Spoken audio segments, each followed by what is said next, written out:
It's difficult to give Nana Akufo-Addo 4/10. It's difficult.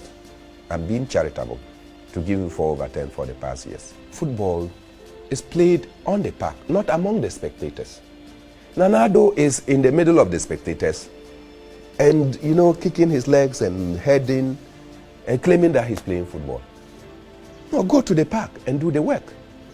So, peripheral achievements are being trumpeted as the main achievements. What are the peripheral achievements? Creation of a region. You have not added to the size of Ghana. The boundaries of Ghana continue to be the boundary of Ghana. The same map. All you have done is that you have taken a pen or a pencil and you have drawn a line that you used to be called Northern Region. Now you are part of you is Savannah, part of you is Northeastern, and part of you is Northern.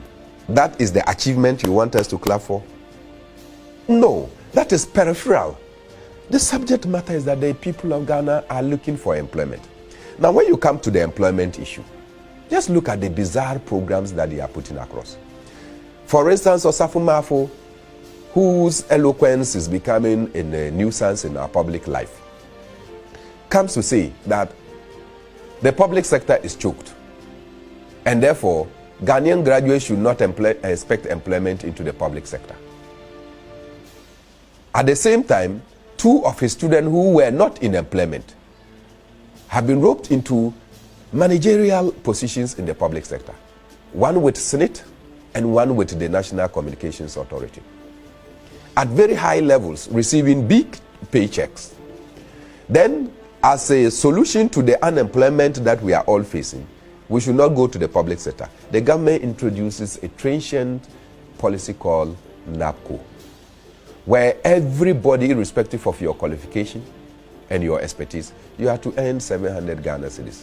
Worst of all is when the president and his vice president want us to believe that economics of averages is significant enough to determine the well-being of the people of Ghana. That is a big lie. Look, when you talk about GDP in the United States of America, the American people own that GDP. They own the means of production. When you talk about GDP in China, the Chinese people and the Chinese government own that economy.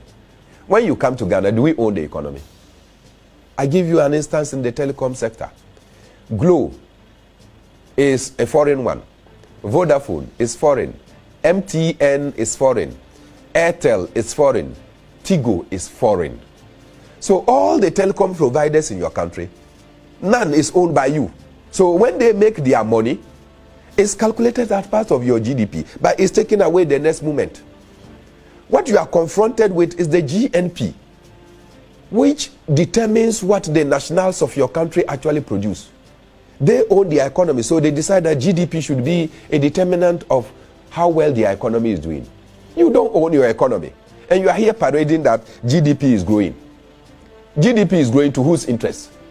When that GDP is achieved today, it moves out. Go to the oil sector, you own only 13% of that oil. The 87% migrates immediately it is produced. Go to the gold sector, you own less than 5%. So virtually you own nothing. So to constantly come and tell us that these amount of goods and services have been produced in the country, it means we are doing well. That is bankruptcy in ideas.